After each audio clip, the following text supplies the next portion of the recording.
الحمدللہ رب العالمین والعاقبۃ للمتقین والصلاة والسلام علی اشرف الانبیاء والمرسلین وعلی آلہ واصحابہ اجمعین۔ قال اللہ تبارک و تعالی فی کتابہ المجید وقال ربکم ادعونی استجب لکم ان الذین یستکبرون عن عبادتی سیدخلون جہنم داخرین۔ معزز ناظرین، تمام قسم کی اعلیٰ تعریفات، تحمیدات، تمجیدات و تقدیسات مالک کائنات کی ذات گرامی کے لیے لائق و زیبا ہیں کہ جس مالک الملک نے اکیلے یہ ساری کائنات کو پیدا کیا اور وہ اکیلا ہی اس کائنات کا معبود و مسجود علام الغیوب ہے، اسی کی قدرت ہر جگہ موجود ہے۔ لاکھوں کروڑوں درود و سلام ہوں اس ہستی اقدس و مقدس پر کہ جن کا نام نامی اسم گرامی محمد اکرم صلی اللہ علیہ وآلہ وسلم، وہ ذات گرامی جن مالک کائنات نے اس کائنات کے اندر رحمت کائنات بنا کے مبعوث فرمایا۔ اور ذات گرامی، آج کی گفتگو میں ہم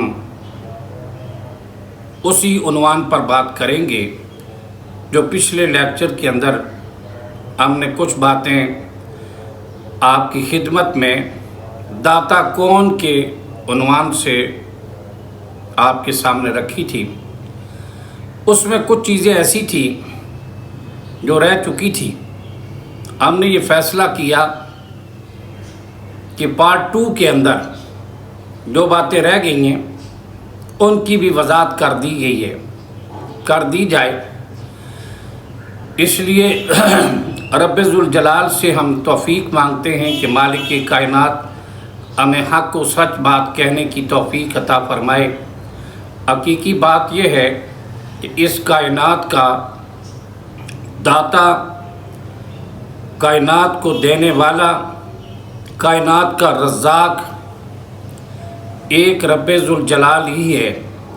اس کے علاوہ اس کائنات کے سارے لوگ رب ذوالجلال کے سامنے فقیر ہیں۔ اسی طرح جس طرح رب ذوالجلال نے سورہ فاطر کے اندر یہ بات ارشاد فرمائی، یا ایھا الناس انتم الفقراء الی اللہ، اے لوگو تم سارے اللہ کے آگے فقیر ہو، اللہ کے سامنے تم سارے فقیر ہو، اور وہ اللہ اکیلا غنی ہے جو تم کو دیتا ہے۔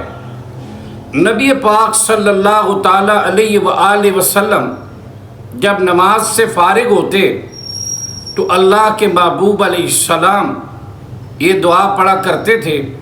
صحیح حدیث کے اندر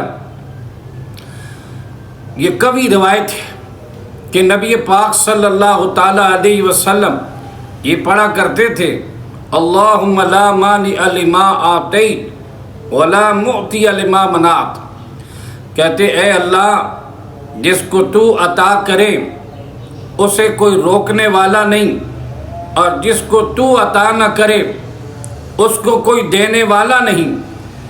یہ بات یاد رکھیں کہ رب ذوالجلال اگر کسی کو دینے پہ آ جائے ساری کائنات مل کر بھی روک نہیں سکتی۔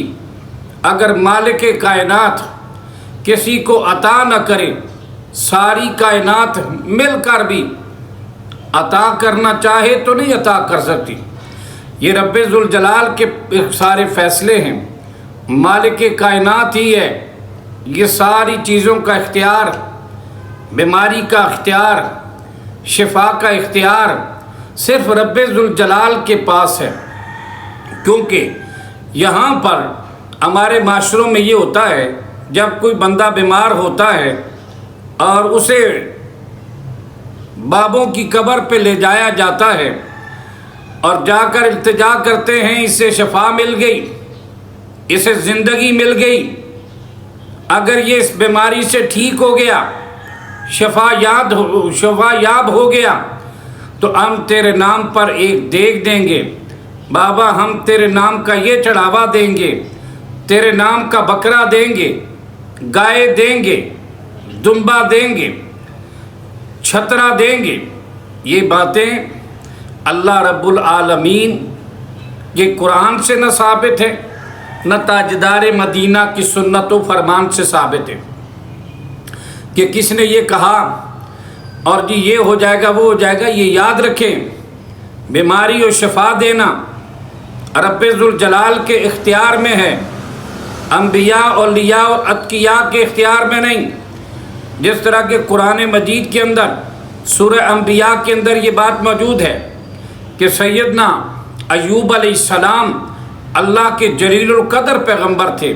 جب ایوب علیہ السلام بیمار ہو گئے تو بیماری کے اندر شفا کی دعا کرتے ہیں مالک کائنات سے، تو کہتے ہیں رب انی مسنی الضر وانت ارحم الراحمین، اے اللہ مالک کائنات مجھے تکلیف پہنچ گئی، بیماری لگ گئی، تکلیف آ گئی، اللہ اگر تو مجھے شفا عطا فرما، اے میرے مالک مجھے شفا عطا کر، اے اللہ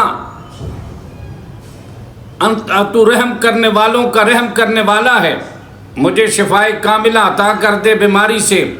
رب ذوالجلال نے کتاب مبین کے اندر بیان کیا، قرآن مجید میں اللہ فرماتے ہیں ہم نے ان کی اس دعا کو قبول کیا اور حضرت ایوب علیہ السلام کو شفائے کاملہ عاجلہ عطا فرمائی۔ تو بات یہ ہے، اس سے پتہ چلتا ہے کہ انبیاء اور رسل کے اختیار میں بھی شفا دینا نہیں ہے، شفا صرف رب ذوالجلال کے اختیار میں ہے۔ ہم کسی بزرگ کے پاس جا کر کہیں کہ یہ شفا دے گا۔ اور اسی طرح قرآن مجید کے دوسرے مقام پر حضرت ابراہیم خلیل الرحمن علیہ السلام کا ذکر بھی سورہ شعراء کے اندر موجود ہے کہ حضرت ابراہیم علیہ السلام اپنے مالک کی بارگاہ کے اندر التجا کرتے ہیں، کہتے ہیں اذا مرضت فهو یشفین، اذا مرضت فهو یشفین، کہتے ہیں کہ جب میں بیمار ہوتا ہوں تو میرا اللہ ہی مجھے شفا دیتا ہے، جب میں بیمار ہوتا ہوں تو وہی اللہ مجھے شفا دیتا ہے۔ پتہ یہ چلا کہ بیماری سے شفا دینا، بیماری سے شفا دینا انبیاء کا کام نہیں، اولیاء کا کام نہیں، اتقیاء کا کام نہیں، بلکہ عرش والے خدا کا کام ہے۔ ہمیں یہ بات سمجھنی چاہیے کہ رب ذوالجلال کے علاوہ کوئی شفا نہیں دے سکتا۔ تو باقی جن لوگوں کو، ہمارے مسلمان بھائی، ہماری بہنیں پریشانیوں کے اندر، بیماریوں کے اندر، بے کسیوں کے اندر ان لوگوں سے التجائیں کرتے ہیں اور انہیں پکارتے پھرتے ہیں کہ یا فلاں میری مدد کر، یا فلاں مجھے بچا لے، یہ بات یاد رکھیں کہ پہلی بات ہے کہ یہ دعا جو ہے اللہ کے محبوب علیہ السلام نے فرمایا دعا عبادت ہے۔ رب ذوالجلال کے علاوہ، یہ ترمذی شریف کے اندر حدیث ہے کہ نبی پاک علیہ السلام نے فرمایا دعا عبادت ہے۔ ایک دوسری حدیث میں فرمایا کہ دعا عبادت کا مغز ہے۔ یہ بات یاد رکھیں، رب ذوالجلال کے علاوہ جو بندہ غیبانہ طور پر بغیر سبب کے کسی کو پکار کے اس کے سامنے التجا کرتا ہے، گویا کہ وہ اس کی عبادت کرتا ہے اور اسے اپنا معبود سمجھتا ہے، کیونکہ رب ذوالجلال نے اپنے قرآن کے اندر یہ بات ارشاد فرمائی اور دنیا کے باسیوں کو بتایا۔ مالک کائنات نے فرمایا مجھے پکارو نا، وقال ربکم ادعونی استجب لکم، فرمایا قال ربکم، تمہارے رب نے فرمایا مجھ سے دعا کرو، مجھے پکارو، میں تمہاری پکار کو قبول کروں گا۔ اور جو لوگ میری عبادت سے تکبر کریں گے، عنقریب ذلیل و خوار ہو کر سیدخلون جہنم الداخرین، اور وہ جہنم کے اندر داخل ہوں گے۔ یہ بات یاد رکھیں کہ رب ذوالجلال اس ساری التجاؤں کو اور ساری دعاؤں کو سننے والا ہے اور قبول کرنے والا ہے۔ رب ذوالجلال کے علاوہ ہم جن لوگوں کے آگے التجائیں کرتے ہیں، جن لوگوں کے آگے دعائیں کرتے ہیں، مالک کائنات ارشاد فرماتے ہیں، رب العالمین فرماتے ہیں کہ ان الذین تدعون من دون اللہ عباد امثالکم، یہ 9واں پارہ سورہ اعراف میں فرمایا جنہیں تم اللہ کے سوا پکارتے ہو عباد امثالکم، اللہ فرماتے ہیں یہ تو تمہاری مثل بندے ہیں، یہ تمہاری طرح کے بندے ہیں، فادعوہم فلیستجیبوا لکم ان کنتم صادقین، فرمایا کہ پھر پکار کے دیکھو ان کو، چاہے کہ وہ تمہاری پکار کا جواب دے اگر تم اپنے دعوے میں سچے ہو۔ مالک کائنات یہ چیلنج سے کہتا ہے، لیکن ہم وہ کام کرنے میں لگے ہوئے ہیں، کہتے نہیں جناب یہ ایسے ہی ہے، سب کچھ کرتے ہیں۔ اور میرے بھائیوں، اللہ کے قرآن کے 30 پاروں کے اندر موجود نہیں، اور محمد مصطفیٰ علیہ السلام کی ذخیرہ حدیث کے اندر کوئی حدیث ایسی موجود نہیں کہ جس کے اندر یہ کہا گیا ہو کہ یہ اللہ کے نیک بندے جب تم میں پریشانی ہو ان کو پکارا کرو، یہ تمہارے مشکل کشا ہیں، یہ تمہارے حاجت روا ہیں، یہ بگڑی بنانے والے ہیں، یہ تمہیں بیٹیاں اور بیٹے عطانے والے ہیں، اور یہ تمہیں بیماریوں سے بچانے والے ہیں۔ نہ رب کے قرآن میں ہے یہ تعلیم، نہ تاجدار مدینہ کی سنت و فرمان میں ہے۔ بات یہ ہے کہ یہ لوگوں نے کہاں سے لیا، اس کی کوئی خبر نہیں کہ یہ لوگوں نے یہ باتیں خود ہی بنا لی ہیں کہ فلاں یہ کرتا ہے، فلاں یہ کرتا ہے۔ کوئی دعا کرتا ہے یا عبد القادر جیلانی شیئا للہ، اللہ کے لیے کچھ دے دو۔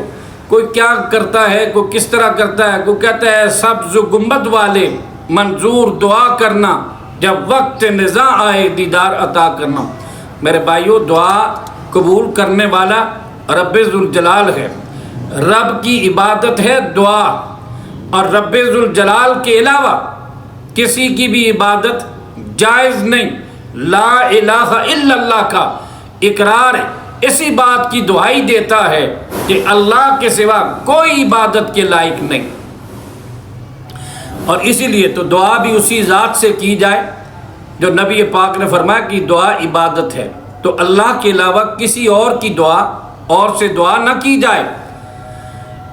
اصل بات یہ ہے کہ رب ذوالجلال نے قرآن مجید کے اندر یہ بات ارشاد فرمائی، سورہ حج کے اندر مالک ارض و سما یہ بات ارشاد فرماتے ہیں، اللہ رب العالمین فرماتے ہیں کہ یا ایھا الناس ضرب مثل فاستمعوا له ان الذین تدعون من دون اللہ لن يخلقوا ذبابا ولو اجتمعوا له ان يسلبهم الذباب شيئا لا يستنقذوا منه ضعف الطالب والمطلوب۔ رب العالمین فرماتے ہیں یا ایھا الناس، اے لوگو، ضرب مثل فاستمعوا له، یہ تمہارے لیے مثال بیان کر دی جا رہی ہے، تمہارے لیے مثال بیان کی جا رہی ہے، فاستمعوا له، اس کو کان لگا کے سنو۔ ان الذین تدعون من دون اللہ، بے شک وہ لوگ جنہیں تم اللہ کے علاوہ پکارتے ہو، لن یخلقوا ذبابا ولو اجتمعوا، فرمایا کہ اگر سارے اکٹھے ہو جائیں ہرگز ایک مکھی بھی پیدا نہیں کر سکتے۔ اگر مکھی ان سے کوئی تنکا چھین کر لے جائے، ان یسلبهم الذباب شیئا لا یستنقذوا منہ ضعف الطالب والمطلوب، فرمایا اگر مکھی ان سے ایک تنکا چھین کر لے جائے، مکھی سے چھینا ہوا تنکا بھی واپس نہیں لا سکتے۔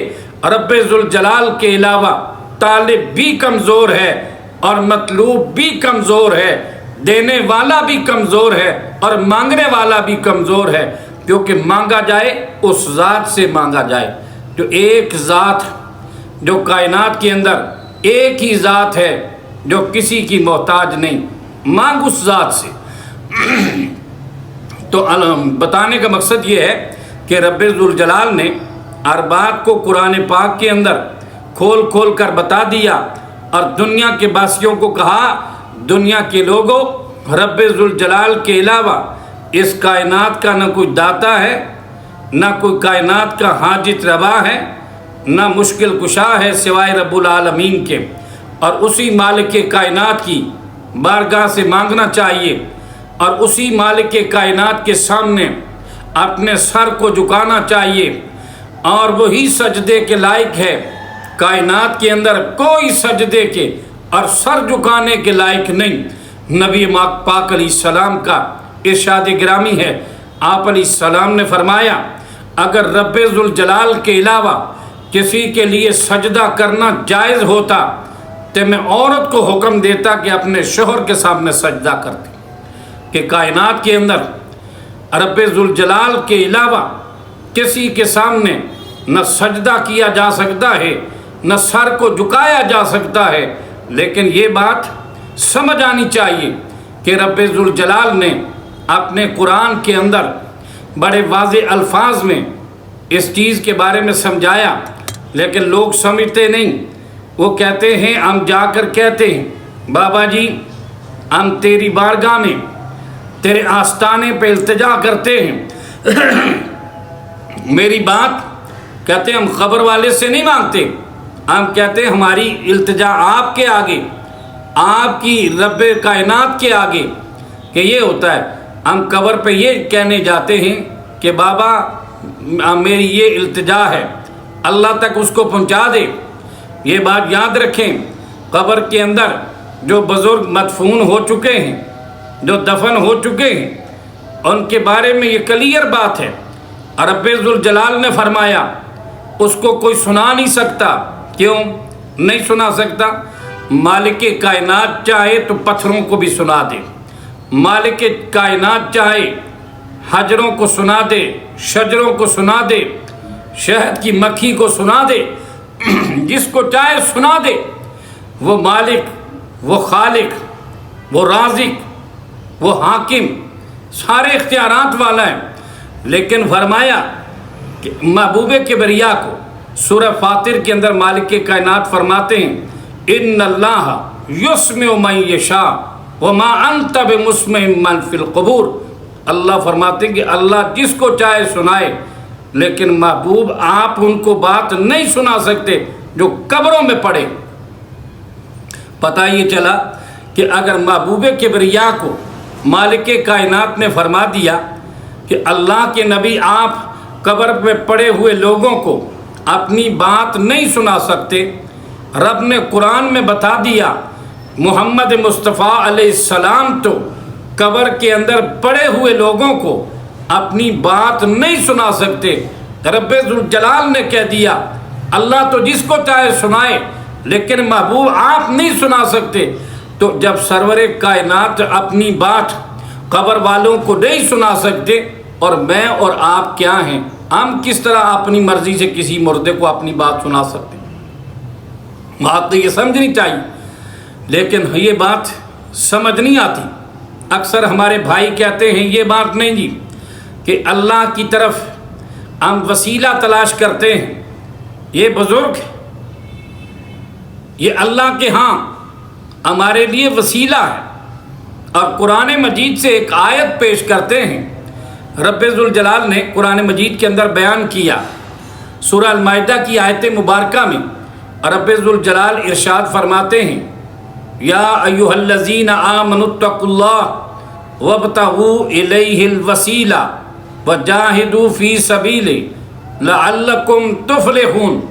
رب ذوالجلال فرماتے ہیں، یا ایھا الذین آمنوا اتقوا اللہ، اے ایمان والو اللہ سے ڈر جاؤ، وابتغوا الیہ الوسیلہ، اور اس کی طرف آنے کا وسیلہ تلاش کرو، اس کے لیے اس کا قرب تلاش کرو، لعلکم اللہ کے راستے میں جہاد کرو، لعلکم تفلحون تاکہ تم کامیاب ہو جاؤ۔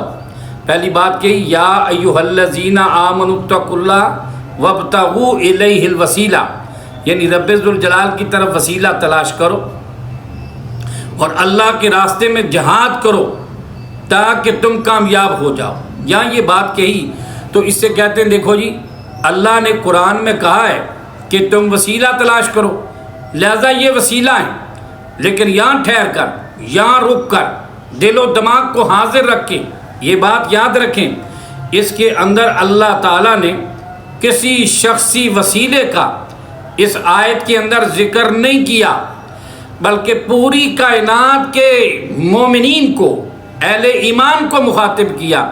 کہتے ہیں جی اللہ نے کہا کہ تم وسیلہ تلاش کرو ایمان والوں، تو لہٰذا ہم وسیلہ، ایمان والوں میں کون سے لوگ داخل ہیں؟ سب سے پہلے جو مخاطب ہیں یا ایھا الذین آمنو کے، وہ نبی پاک صلی اللہ علیہ وسلم کے صحابہ کرام ہیں۔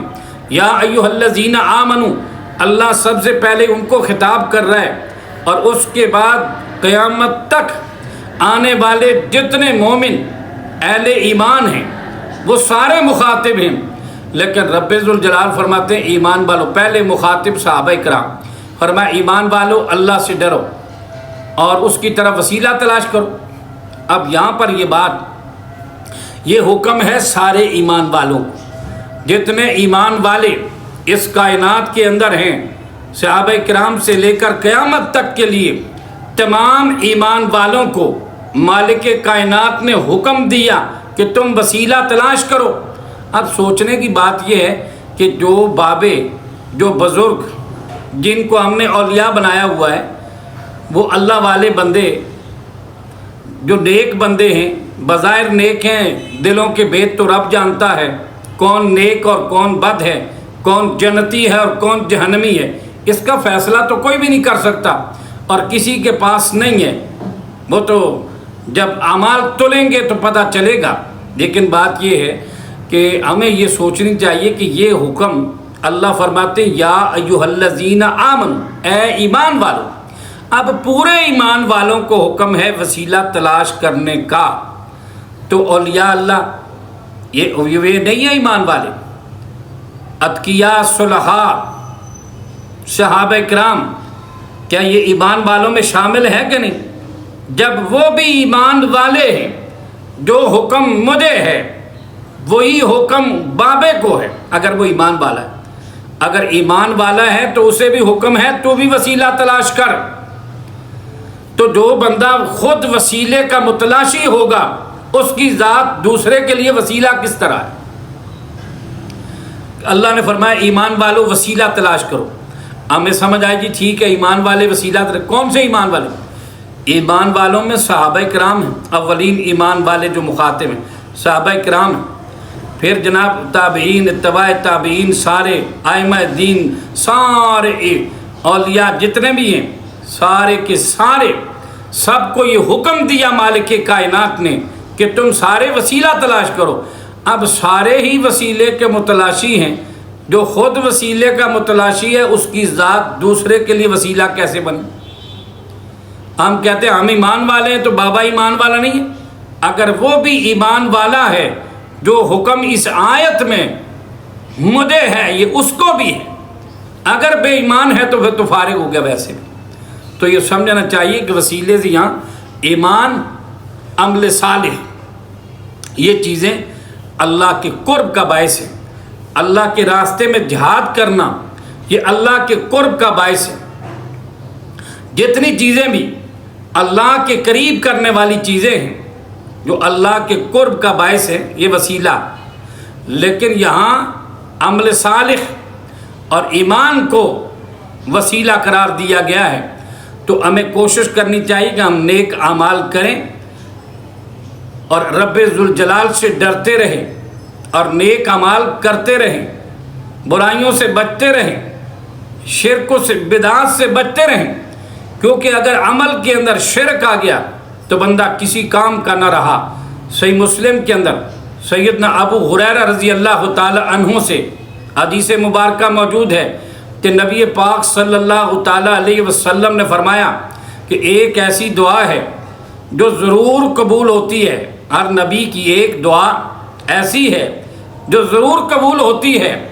فرمایا جتنے انبیاء تھے سب نے جلدی کر لی اس دعا کے کرنے میں، جتنے انبیاء تھے انہوں نے جلدی کی اور انہوں نے یہ دعا دنیا کے اندر مانگ لی، لیکن میں نے دنیا کے اندر یہ دعا نہیں مانگی، اپنی امت کے لیے، قیامت کے لیے میں نے وہ سنبھال کے رکھی ہے، اور اس وقت میں شفاعت کی یہ دعا اس وقت کروں گا اور اس کا فائدہ میرے ہر امتی کو پہنچے گا، اور اس شفاعت کا ہر فائدہ میری امت کے اہل ایمان کو یہ پہنچے گا۔ شفاعت کا فائدہ پہنچے گا، سوائے اس کے کہ جس نے شرک کیا اس کو کوئی فائدہ نہیں پہنچے گا۔ میری امت کے جس بندے نے بھی شرک کا ارتکاب کیا، فرمایا میری اس دعا کا فائدہ، میری اس شفاعت کا فائدہ اس کو نہیں ہوگا جس نے ارتکاب شرک کیا ہے۔ لیکن یہاں اتنے بڑے گناہ کی طرف ہماری توجہ نہیں جاتی کہ یہ گناہ ہے کیا، یہ اتنا بڑا گناہ ہے، اتنا بڑا گناہ ہے، لیکن ہم سمجھتے نہیں ہیں۔ ہمارے معاشرے کے اندر ایک ریت بن چکی ہے، ہمارے معاشرے کے اندر یہ ریت ہے، بلکہ رب ذوالجلال نے تو قرآن میں پہلے ہی بیان کر دیا کہ جب اللہ تعالیٰ کی توحید کا ذکر ہوتا ہے، مالک کائنات سورہ زمر میں مشرک کی ایک عادت بیان کرتے ہیں۔ مالک کائنات فرماتے ہیں اذا ذکر اللہ وحدہ اشمئزت قلوب الذین لا یؤمنون بالآخرۃ وَإِذَا ذُكِرَ الَّذِينَ مِن دُونِهِ إِذَا هُمْ يَسْتَبْشِرُونَ۔ رب ذوالجلال فرماتے ہیں جب اکیلے اللہ کی توحید کا ذکر ہوتا ہے، اللہ کی وحدانیت کا بیان ہوتا ہے، ان لوگوں کے کلیجے منہ کو آنے لگتے ہیں، لا یؤمنون بالآخرۃ، جن کا آخرت کے اوپر ایمان نہیں ہوتا، لیکن وَإِذَا ذُكِرَ الَّذِينَ مِن دُونِهِ إِذَا هُمْ يَسْتَبْشِرُونَ، جب اللہ کے علاوہ اوروں کی تعریف اور ذکر ہوتا ہے نا تو خوش ہوتے ہیں، پھر خوش ہو جاتے، واہ واہ واہ۔ لیکن جب اللہ کی توحید بیان کی جائے ان کو یہ بیان اچھا نہیں لگتا، اللہ کی وحدانیت کا بیان۔ حقیقت تو یہ ہے، ہمیں یہ سمجھنا چاہیے کہ رب ذوالجلال نے جو اپنے قرآن کے اندر یہ بات ارشاد فرمائی، یہ ہر بندہ اپنے اعمال کا جواب خود دے گا۔ یہ نہیں ہوگا اگر کسی ولی نے، کسی بزرگ نے، کسی بابے نے اگر نیک اعمال کیے، اس نے اپنی ذات کے لیے کیے، ہمارے لیے نہیں کیے۔ جس طرح قرآن پاک کے اندر مالک کائنات نے فرمایا من عمل صالحا فلنفسی ومن اساء فعلیہ۔ رب ذوالجلال فرماتے ہیں سورہ حامیم سجدہ میں، مالک کائنات نے فرمایا قرآن پاک کے اندر، فرمایا جس نے نیک عمل کیا، جو نیک عمل کرے گا وہ اپنی ذات کے لیے، فلنفسی من عمل صالحا فلنفسی من اساء فعلیہ۔ فرمایا جو اچھا کرے گا، نیک عمل کرے گا، اس کا فائدہ اس کی ذات کو ہوگا، من ساہا من اساہا فعلیہ۔ فرمایا جس نے برائی کا ارتکاب کیا، برا عمل کیا، اس کا وبال اسی پر پڑے گا، کیونکہ کہتے ہیں لہا ما کسبت، رب ذوالجلال فرماتے ہیں لہا ما کسبت وعلیہ ما اکتسبت، جو کرے گا وہ بھرے گا۔ مختصر ترجمہ یہ ہے کہ جو کرے گا وہ بھرے گا۔ ہر بندہ اپنے اعمال کا جواب دے خود ہوگا، پیر اپنے اعمال کا جواب دے گا، مرید اپنے اعمال کا جواب دے گا، بادشاہ اپنے اعمال کا جواب دے گا، فقیر اپنے اعمال کا جواب دے گا، بیٹا اپنے اعمال کا جواب دے گا، باپ اپنے اعمال کا جواب دے گا، کیونکہ رب ذوالجلال نے قرآن پاک کے اندر فرمایا وَاتَّقُوا يَوْمًا لَا تَجْزِي نَفْسٌ عَن نَفْسٍ شَيْئًا۔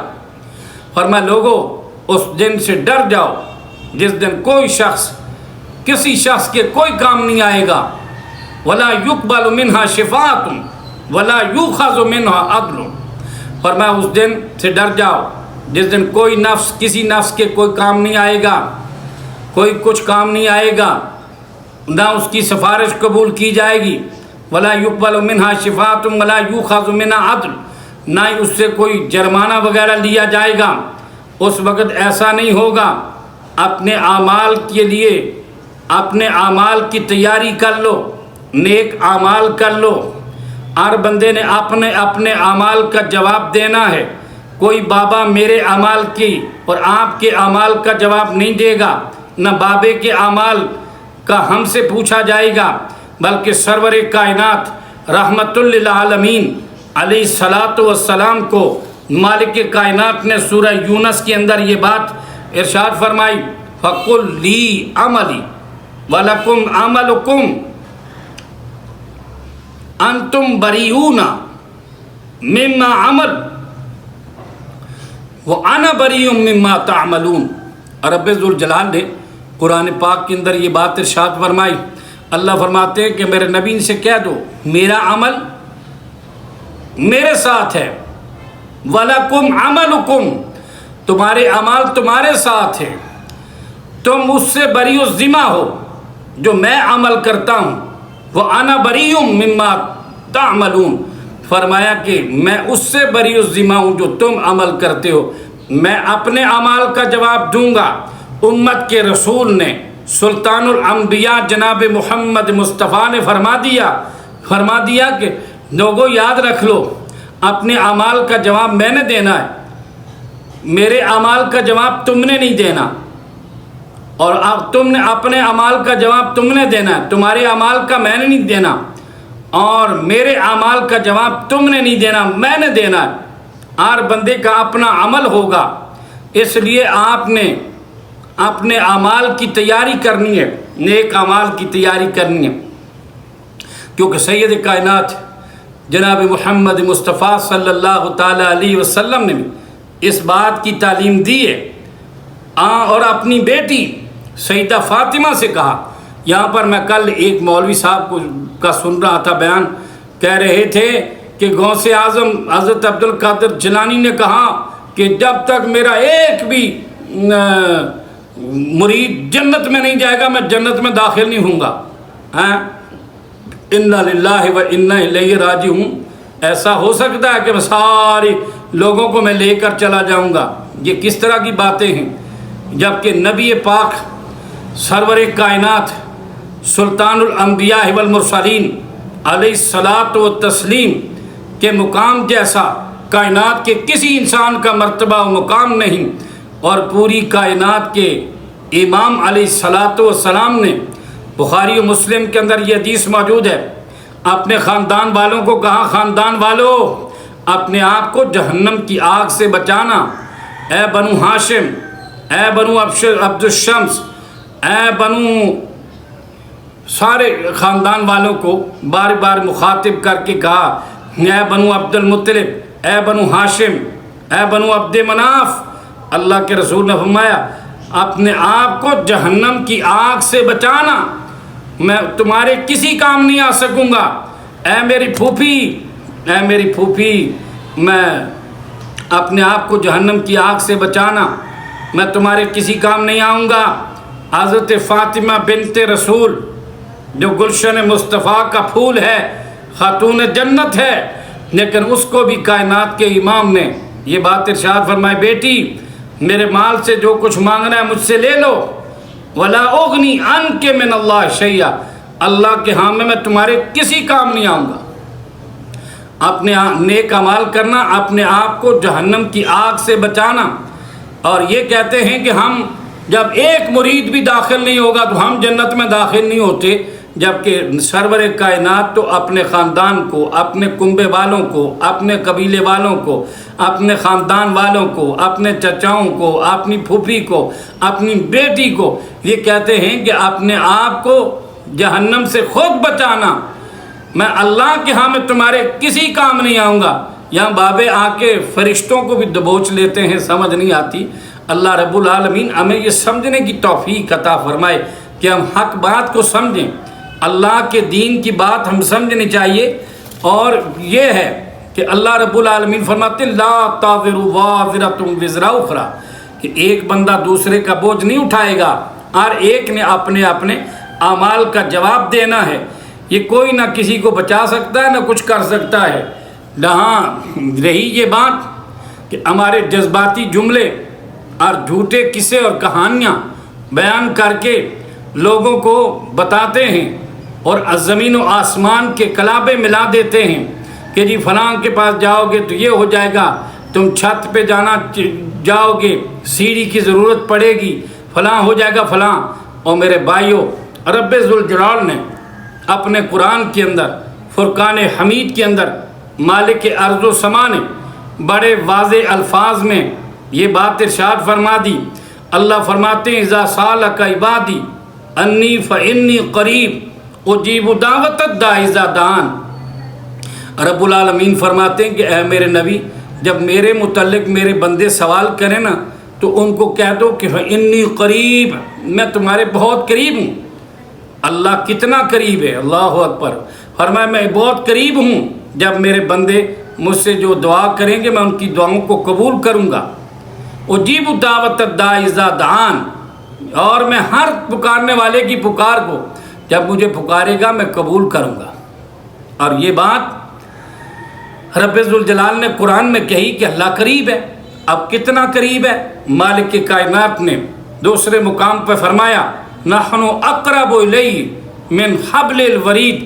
مالک کائنات فرماتے ہیں ہم تمہاری رگ جان سے بھی زیادہ قریب ہیں، تمہاری شہرک سے بھی زیادہ قریب ہیں۔